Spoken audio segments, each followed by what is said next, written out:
And my PhD is from Ohio State University, and I'm trained in something called energy kinesiology, and I have spent much of my adult life studying the science of subtle energies, and energy medicine and body-mind integration are my areas of expertise, and blah, blah, blah.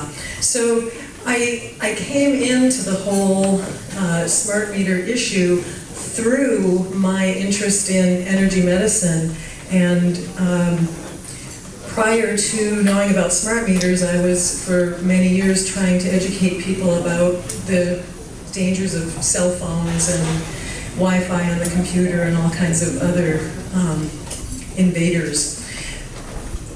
But to start, let's ask the question, where does human energy come from? So the conventional wisdom is, I mean, if I would go to the doctor and say, I'm feeling extremely de-energized, can you help me? There's probably three areas that would be paid attention to. One is energy comes from diet, it comes from the food that we eat, we all know that. Energy comes from exercise, so the doctor might say, are you getting enough exercise? And energy comes from sleep, do you sleep well? Are you sleeping enough? But if we take all three of these things to their logical conclusion, we can soon discover that this doesn't really answer the question, because if energy really comes from food, then the more food I eat, the more energy I should gain. But it doesn't work that way, right? Because I can overeat and pretty soon I'll become obese and I won't have much energy at all. And if energy really comes from exercise, then I should be able to keep exercising more and more and gaining energy, but it doesn't work that way either because we get exhausted. And if energy comes from sleep, well then I should just be sleeping all the time and I'll have a lot of energy. And then you might say, well, energy comes from a combination of all three of these, and if they're in good balance, then you'll have, good energy levels. But we've all had the experience of, well, we're eating really well and we're getting good exercise and we're sleeping enough, and we can still feel very de-energized.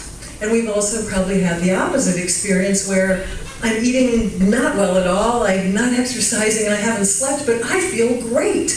And that's because there's a lot more going on than just these three factors. And this, according to the research, takes us back to about the late 1950s, early 1960s, when Nobel Prize winning biophysicist Dr. A.V. Hill was doing some research on the energy necessary to fire a muscle.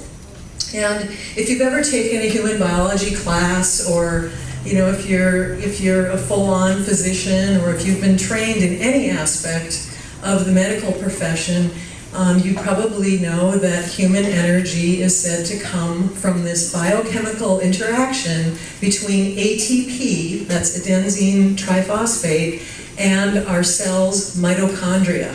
So this ATP mitochondria interaction is what produces energy, it is said. And in fact, ATP is oftentimes referred to as the energy currency of the cell. Well, Dr. Hill was looking deeply into that ATP mitochondria interaction, and he was pretty stunned to find that he could only account for approximately 60% of the energy necessary to fire a muscle. And he thought he'd made a mistake, so he went back and repeated all of his research, and he kept coming up with the same thing. He published a series of papers on this, calling for his colleagues to please help him solve the problem. He referred to this as the unaccounted for energy. Where does the rest of this energy come from?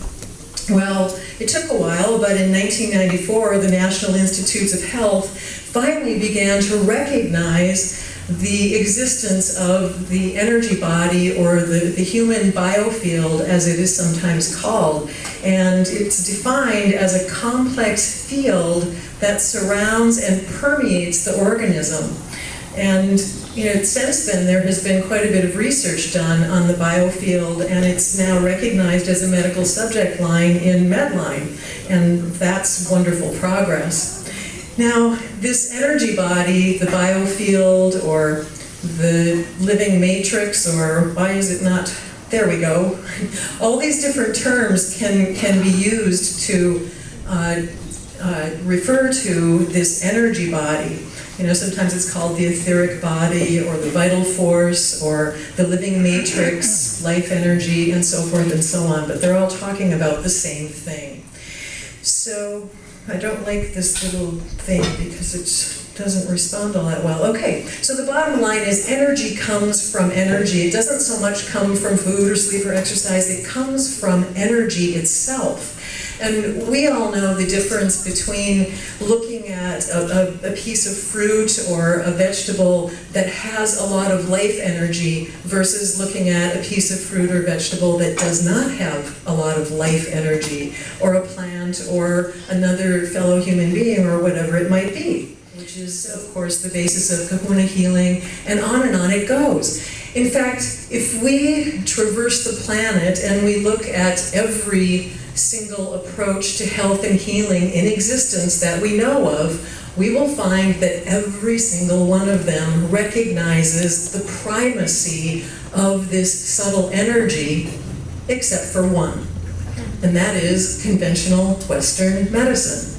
So, how come? I mean, my theory is that because conventional Western medicine was largely developed through the study of cadavers, that, you know, if you're working on a cadaver, you're basically dealing with a dead body, and dead bodies no longer have the energy body or the life force. It has already separated, and of course the physical shell is left.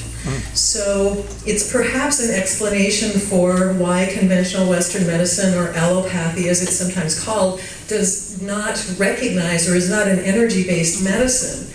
Thankfully, things are starting to change a little bit, but it has taken a while. And this idea of living versus dead is very important, and I'm going to come back to it in a little bit. So, the difference between a living being versus a dead body. Now, you've probably seen pictures like this. You know, this is the 7 major chakras of our energy system. This is from Tibetan medicine, showing our 72,000 nadis. And there's also a subsidiary energy flow which has to do with the heart. The Institute of Heart Math has done amazing research on heart coherence. And you've probably seen the artwork of Alex Gray and his depictions of our energy dimensions. So I want to facilitate a little exercise that can hopefully give you a palpable experience of the power and potency of this energy body. And to do the exercise, if you want to participate, what I need is for you to have your 2 hands with nothing in your hands, so that your hands are free. And what I want you to do, the first step of the exercise, is if you hold your 2 hands in front of you, will you be my mic stand? That's awesome. Thank you. So that's all right. I mean, are you okay? Okay, thanks. So you have your 2 hands. I want you to look at your hands and to notice that at the base of your palm, you have like little creases or lines. And I want you to use those lines to line them up. Match them and line them up with your 2 hands, and then fold your hands together. You're basically using those lines as markers, okay? The creases become like markers, and you're using them to line up, and then you're going to fold your hands together. Because we're going to do a before and after. This is an exercise, but it's actually also an experiment. Okay, so you have your hands folded, using those lines as markers. You have your hands folded, and then I just want you to notice your 2 hands. Are they the same size or not? I mean, sometimes they are, sometimes they aren't. It's no big deal. You're just noticing, are your fingers the same size? Is any finger longer? Notice your palms and how everything lines up. You're just noticing right now. That's all, making a mental note for the before and after comparison. Okay, so we've got that. Now the next step is let one of your hands drop away. Doesn't matter which one, any old hand will do.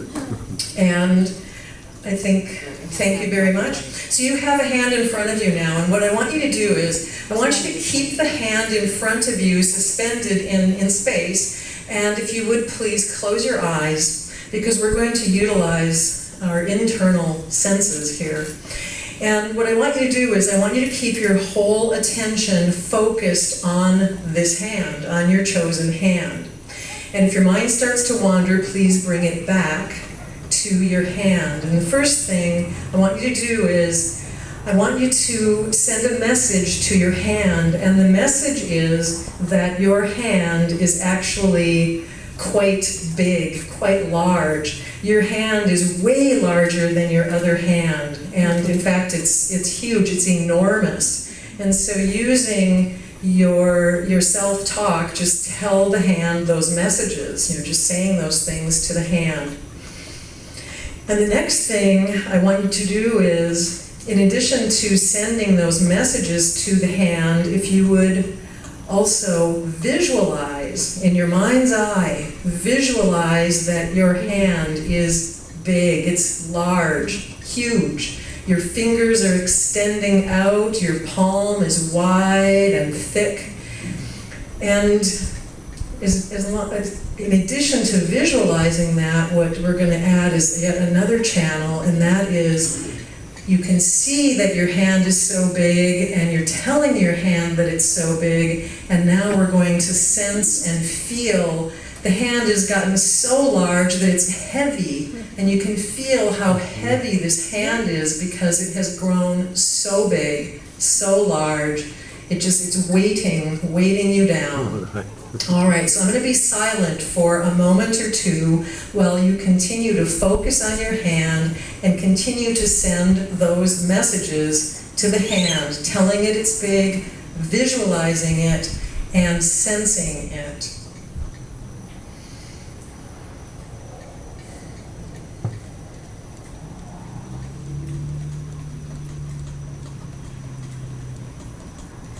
Okay, good job, you guys.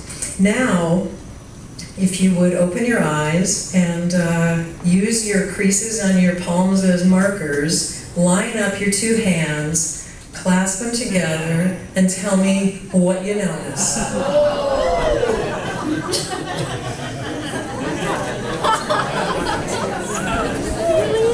Okay, if your hand has grown bigger, please raise your hand. Everybody whose hands are bigger, raise your hand. Look around the room. Look at all the people whose hands physically got bigger based on what we just did. Yours? Okay? So, I have facilitated this exercise in all kinds of groups, large and small. It always works with at least 80% of the people. And the first question that comes up from the guys is, can we do this for other body parts? And of course the women are always saying, does it work in the opposite way? Can I shrink things? I'm in the wrong profession. At any rate, this is an example of the power and potency of your energies and your energy body, because if we were just a physical object, if we were just a dead body, a piece of meat, our system would never respond to our thoughts and our intentions the way that it just did. And yes, you can use your thoughts and your intentions and so forth to make physical changes, to alter physical reality, to alter your own body and to alter other things, other living things. So all of that happens because you have this energy body, this etheric body or vital body. If you didn't have that, this wouldn't work. I mean, you can look at a rock and say, rock, do this, do that, and it's not going to happen. But it does happen with living organisms. They respond. So energy is primary, and the energy is what ends up programming the physical body. Now, this is a photograph of a leaf, and it was taken with a process called Kirlian photography. And you can see the image of the leaf, and in the next photo that I'm going to show you, it's the same leaf, but they have removed everything except the stem, and then they photographed it again. So, whoops, pointing at the wrong thing here. So that's the photograph of all of the physical leaf is removed, but the stem is still there. So Kirlian photography has the capacity to pick up on the energy elements of living things.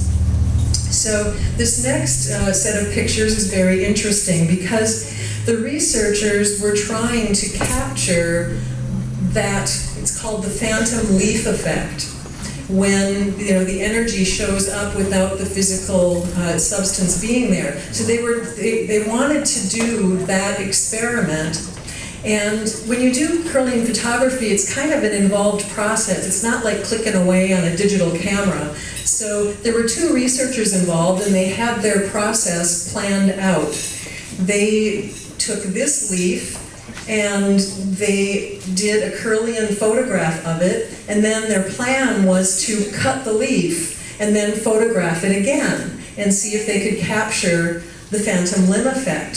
Well, what happened is that when they did the photograph, as you can see, the outline of the leaf is very clear except in the area where the leaf was cut. And it's almost like the plant was picking up on their intention to cut the leaf, and it was responding energetically. Yes, and this is not the first time that this kind of effect has shown up.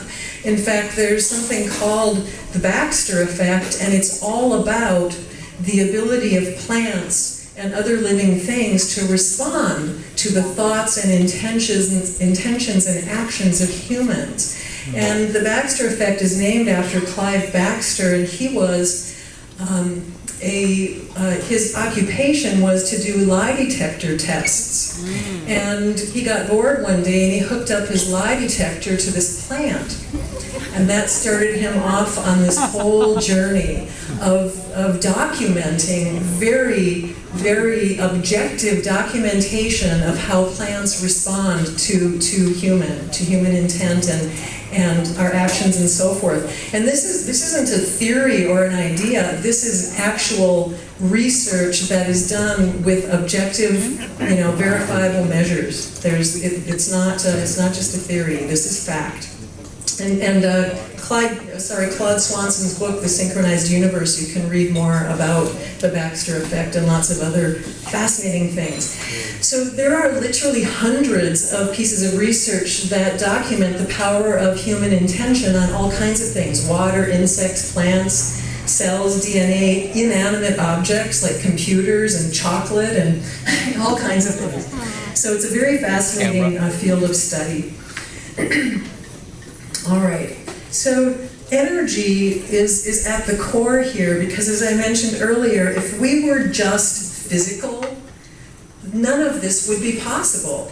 All of this happens because we are energy beings, because of our energy field, and because that is primary. So energy is the basis of life and of all living things. And the problem is our energy system is being compromised. And one of the ways that it's being very much compromised is through the proliferation of electromagnetic frequencies. So our energy field, as well as the field of plants and animals, is highly susceptible to subtle frequencies, and particularly frequencies in the electromagnetic radiation range. So this picture, and sorry it's very crude, but I was just trying to get a point across, and that is this color, this kind of steel blue color right here, represents all time past. And that represents the electromagnetic radiation that we were exposed to in all time past. And then the brown mountain here represents the filling in of the electromagnetic spectrum. And that happened because in our lifetime, it's been in 75 years, we've gone from having basic electricity to having all kinds of things. First it was radio, a few stations, then more, then television. Now there's hundreds of television stations, and then microwave ovens came on the scene. And then we began to have these kinds of devices that operate in the microwave frequency range, and they emit something called radio frequency radiation. And that is cordless phones, like the phones you have probably in your home, most people do, cell phones, Wi-Fi on the computer, and smart meters. Also baby monitors. Many baby monitors operate in the microwave frequency range. So we are all living in a big experiment right now. And it's an experiment that none of us really signed up for, but we are just being, we're bathing, we're swimming in this radiation. So electromagnetic radiation has increased 1 million billion times in this tiny little 5-year window from 2003 to 2007. That is a staggering, stunning number that I can hardly even get my head around. And this was 2007. Now we're 5 years out from that, right? It's very likely that this number has at least doubled because it tends to increase exponentially. If you think back to 2003 or 2005, did you have a cell phone then? Or maybe you had a cordless phone, or maybe you had a cell phone, but now you probably have maybe 2 cell phones, and maybe everybody in your household has their own cell phone, and maybe you have an iPad as well, and maybe you also have a cordless phone, and now you have Wi-Fi on the computer, and so forth. And so you can see how that number grows exponentially, and it's a big problem. So radio frequency radiation has been linked to all kinds of nasty things. Brain tumors, memory loss, you can read the list. It's not a pretty picture. And it tends to affect all levels, just not how our brain functions. And in fact, there's not one single aspect of human functioning that is not affected or impacted by electromagnetic radiation. If you want to learn more about this, you can go to bioinitiative.org. This is an international consortium of concerned scientists and policymakers who have banded together to take matters into their own hands, and they've poured over more than 2,000 pieces of research and come to the conclusion that the current regulations are inadequate to protect our health. And it's very, their website is very interesting. You can also go to the website of Magda Havas. She's one of the foremost researchers in electromagnetic radiation and the health effects. And her website is really an excellent resource. You can go to my website, yourenergymatters.com. I have a couple of YouTube videos where I hired a master electrician who has all of the instruments to measure the various aspects of electromagnetic pollution. And we went through my house measuring everything and videotaped the whole thing. And I also, on these videos, offer solutions, many of which are free. So there are things that you can do to help protect yourself and to mitigate your exposure. Now, I have to say a few words about the proposed smart grid and the smart meters that are already in existence here on Maui, because these smart meters operate in the microwave frequency range. And despite what the industry propaganda says, these meters are far more dangerous than cell phones. Far more dangerous. They have been shown to pulse up to 190,000 times a day. And because they're emitting in the microwave frequency range and they're sending out a pulsed signal, the research shows that the human body is a lot more sensitive to pulsed radiation than it is when the signal is steady. So it's a big deal. It's a major health concern. And most people don't even know about it. And I can choose to shut off my computer or my cell phone, but you can't shut off a smart meter. It runs 24/7, 365, and you also can't move them because they're mounted on the side of your house. And for example, in the house that I'm renting, the smart meter is mounted in the bedroom. And it's, I have single wall construction, and this stuff penetrates every substance except for metal. That's why you can't put metal in a microwave oven, because it blocks the signals. So, it penetrates through everything, and it's very damaging to the human system. So smart meters are not a good idea. They affect us and affect our health very much. Experts from over 20 countries oppose smart meters. The American Academy of Environmental Medicine has called for a moratorium on smart meters. The World Health Organization has categorized radio frequency radiation as a Class 2B carcinogen. 55 local governments representing about 4 million people have passed ordinances making smart meters illegal in their jurisdictions. And on Oahu, Councilman Tom Berg has drafted legislation to prohibit smart meters on Oahu. Oahu already has thousands of smart meters. They had a pilot project there several years ago where they installed over 9,000 smart meters. The pilot project did not go well, and there's only about 4,000 or so smart meters still operating there.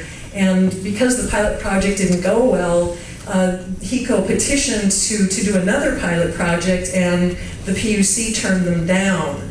And I don't know if that's why they ended up coming to Maui or not, but we do have a pilot project happening right now on Maui, in Maui Meadows.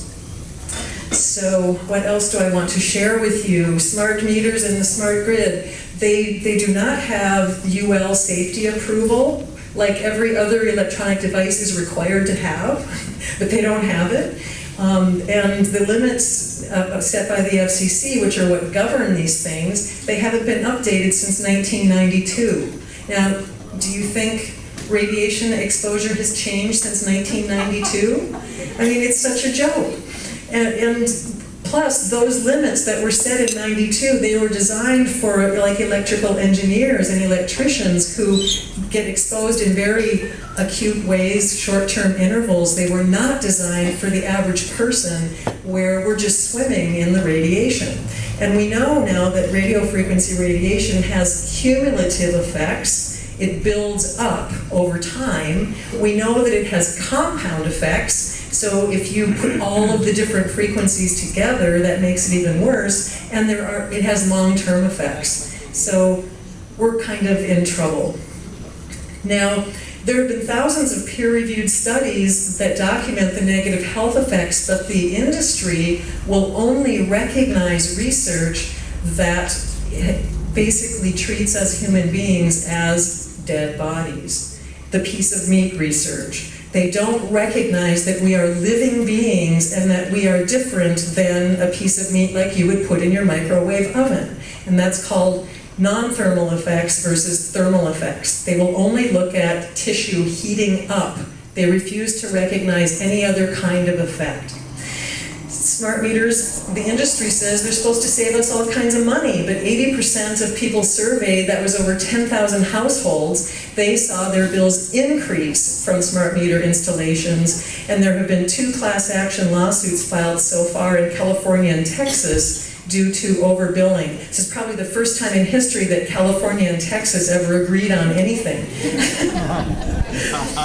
So the other thing is there's been fires connected with these meters. They've been reported from around the world and in every region of the US. And smart meters also carry with them privacy issues.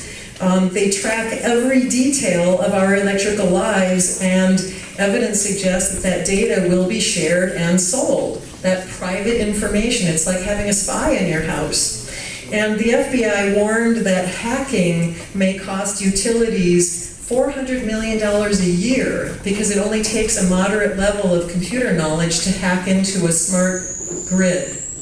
By the end of 2015, the risk to the nation's smart grid will reach 440 million new hackable points.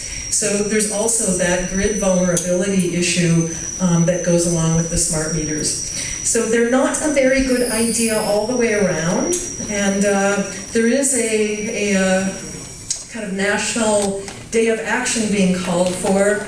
And the rest of the country is doing it on October 4th, but we're doing it on October 6th because we're traveling on Maui time. So on the 6th, which is a Saturday, we will be in Queen Kaahumanu Shopping Center, and we'll have a couple of tables there, and we will be passing out leaflets and passing out information sheets, fact sheets, and trying to raise awareness about this problem. If you would please stop by the table and say hi, we would appreciate your support. Also tonight, we have the petition. If you'd please consider signing the petition. You can also go to our website, stopsmartmetershawaii.com, and learn more about it. And I just want to leave you with this quote from Dr. Robert Becker, professor of medicine at New York University Medical Center and Nobel Prize nominee. And Dr. Becker said, "I have no doubt in my mind that at the present time, the greatest polluting element in the Earth's environment is the proliferation of electromagnetic fields. I consider that to be far greater on a global scale than warming." Thank you very much. I appreciate your time and attention.